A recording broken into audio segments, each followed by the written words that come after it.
Hello বন্ধুরা, আনন্দ পাঠের পক্ষ থেকে সকলকে স্বাগত। আজকে আমি তোমাদের কোনো পাঠ্য বিষয় নিয়ে আলোচনা করছি না। আজ আমার আলোচনার বিষয় শেষ মুহূর্তের প্রস্তুতি সম্পর্কে কিছু কথা। দেখো, কিছু স্টুডেন্ট থাকে যারা সারা বছর পড়াশুনো করে, যারা অত্যন্ত সিরিয়াস এবং যাদের মোটামুটি সব তৈরি, জাস্ট শেষ সময় একটু রিভাইজ করবে, তাদের হয়ে যাবে। কিন্তু সব যুগে সব কালেই কিছু স্টুডেন্ট থাকে যারা কিন্তু যথেষ্ট ফাঁকি দেয় এবং যারা সারা বছরই প্রায় বিশেষ কোনো পড়াশুনো করে না, অথচ তারা করলে পারে কিন্তু করে না। তারা শেষ মুহূর্তে প্রস্তুতি নেয় এবং এই যে আর 15-20 দিন বাকি, এই সময়টাতে কিন্তু তারা একেবারে অথই জলে পড়ে। কি করব, পাগল পাগল অবস্থা হয়, দিন রাত পড়ছে তবুও মনে হচ্ছে কিছু মাথায় ঢুকছে না।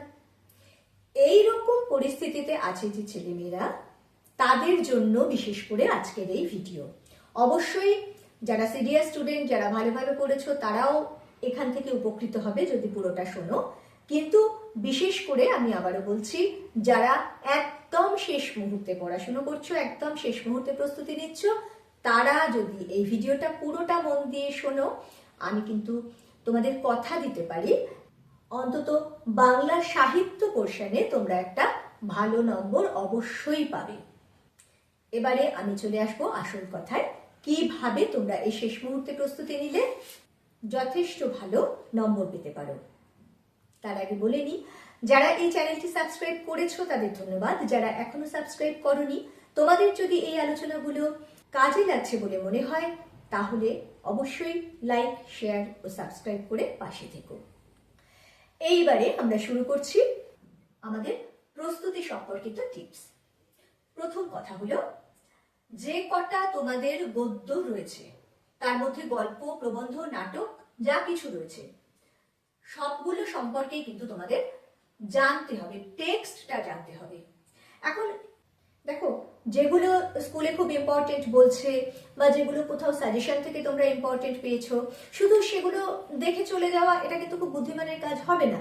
কারণ একমাত্র গত বছর যে জায়গাগুলি থেকে প্রশ্ন এসে গেছে সেগুলোকে বাদ দিয়ে বাকি যে কোনো গল্প, প্রবন্ধ, নাটক থেকেই কিন্তু প্রশ্ন আসতে পারে। এবং নাটক এবং প্রবন্ধ এগুলো তো একটা করেই আছে, যে পোর্শন থেকে আগের বার এসেছে ধরে নেওয়া যেতে পারে সেখান থেকে এবার রিপিট হবে না। কিন্তু তবুও বলছি, মনে রেখো, রিপিট যে একেবারেই হবে না বলা যায় না, ওই পার্টিকুলার কোশ্চেনটা রিপিট হবে না, কিন্তু সেই অংশ থেকেই কিন্তু ঘুরিয়ে অন্য প্রশ্ন দিতে পারে। কাজেই টেক্সটটুকু জানা খুব জরুরি। এখন বলবে, এই শেষ সময় এতগুলি টেক্সট আমরা পড়বো কি করে? খুব সত্যি কথা, এইখানে তোমাদের একটু সুবিধে হয়ে গেছে এই যে ইউটিউব চ্যানেল, এগুলো তোমরা নিজেরা পড়ে এখন বোঝার চেষ্টা করলে সেটা অনেক সময় সাপেক্ষ ব্যাপার হবে এবং এখন হবে না, সোজা কথা। তাহলে কি করবে? আমরা ছোটবেলায় কি করতাম, আমাদের যে পোর্শনগুলো তৈরি হয়নি, লাস্ট মোমেন্টে একটুখানি দেখা দরকার, সেগুলি কি করতাম, মা, দিদি এদেরকে বলতাম একটু পড়ে শোনা, একটুখানি শুনে নিই, আমি এখন পড়তে পারছি না। তোমাদের এখন খুব বড় সুবিধা হয়ে গেছে এই ইউটিউব চ্যানেলগুলো।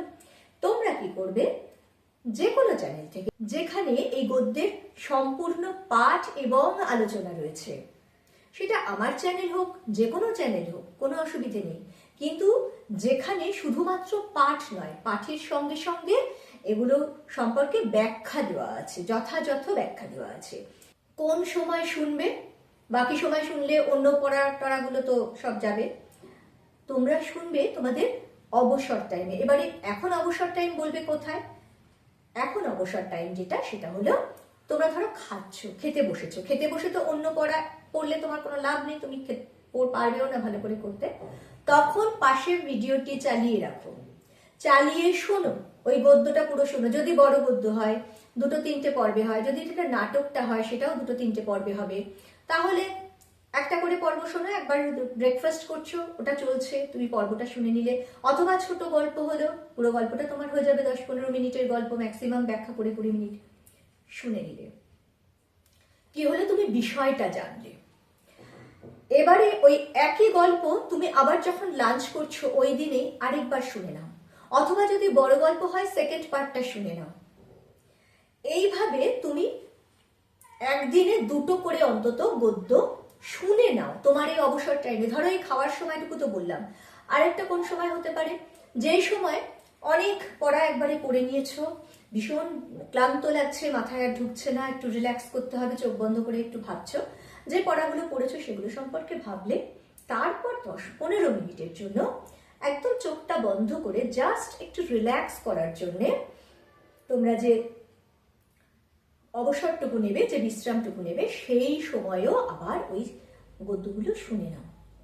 এইভাবে করলে কিন্তু তোমাকে এটার জন্য কোনো এক্সট্রা সময় দিতে হচ্ছে না, অথচ তুমি বিষয় সম্পর্কে জানছো এবং সেটা সম্পর্কে বুঝে নিচ্ছ। সবচেয়ে ইম্পর্টেন্ট, তোমাদের যেটা এখন সবচেয়ে সুবিধে, গদ্যগুলো পাঠের সঙ্গে সঙ্গে বুঝিয়ে দেওয়া হচ্ছে কিন্তু। এবারে যেই চ্যানেলগুলোতে এই গদ্যগুলো পাঠের সঙ্গে সঙ্গে বুঝিয়ে দেওয়া হচ্ছে সেগুলো খুব ভালো করে বুঝে নাও। আমি ব্যক্তিগতভাবে তোমাদের অ্যাসিওর করতে পারি যে আমার চ্যানেলে যে ভিডিওগুলো দেওয়া হয়েছে সেগুলোতে কিন্তু তোমাদের বিস্তারিতভাবে এবং সহজভাবে চেষ্টা করা হয়েছে বুঝিয়ে দেওয়ার। এগুলো শুনলে কিন্তু তোমরা খুব ভালোভাবে বুঝে যাবে। এর ফলে কি হবে, তোমাদের যেখান থেকেই প্রশ্ন আসুক না কেন, তোমরা যদি প্রশ্ন উত্তর আলাদা করে তৈরি করার সময় না পাও, তাহলেও কিন্তু কিছু লিখে আসতে পারবে, কারণ তোমরা বিষয়টা জানো। এবারে আসি দ্বিতীয় ফর্মুলা বা দ্বিতীয় টিপস। সেটা হলো, তোমরা একটা নোটবুক নেবে। এই যে আলোচনাগুলি করা হয়েছে তার মধ্যে বেশ কিছু লাইন রয়েছে, যে লাইনগুলো সম্পর্কে কিন্তু এই আলোচনা করতে করতেই বলা হয়েছে এই লাইনটা ইম্পর্টেন্ট, এখান থেকে এই ধরনের অনেক সময় প্রশ্নও বলা হয়ে থাকে যে কি ধরনের প্রশ্ন আসতে পারে, বা এরকম বলা হয়ে থাকে যে এই লাইনটা কিন্তু খুব ইম্পর্টেন্ট, তোমরা আন্ডারলাইন করে রেখো, এখান থেকে প্রশ্ন আসতে পারে ইত্যাদি। তোমরা কিন্তু সেই লাইনগুলোকে আলাদা করে একটু নোট করে নেবে, কিছুই না, জাস্ট লাইনটা নোট করবে, কতটুকু সময় লাগবে, কয়েক সেকেন্ড। এবং এরকম ভাবে একটা গদ্যের প্রস্তুতি কিন্তু তোমার অনেকখানি হয়ে গেল। কারণ কি ধরনের কোন লাইনগুলো বিশেষভাবে মনে রাখতে হবে, কি ধরনের প্রশ্ন আসতে পারে, আর বিষয়টা কি, এটা জানলে প্রশ্নোত্তর লেখার অনেকটা ধাপ কিন্তু তোমরা এগিয়ে যাবে।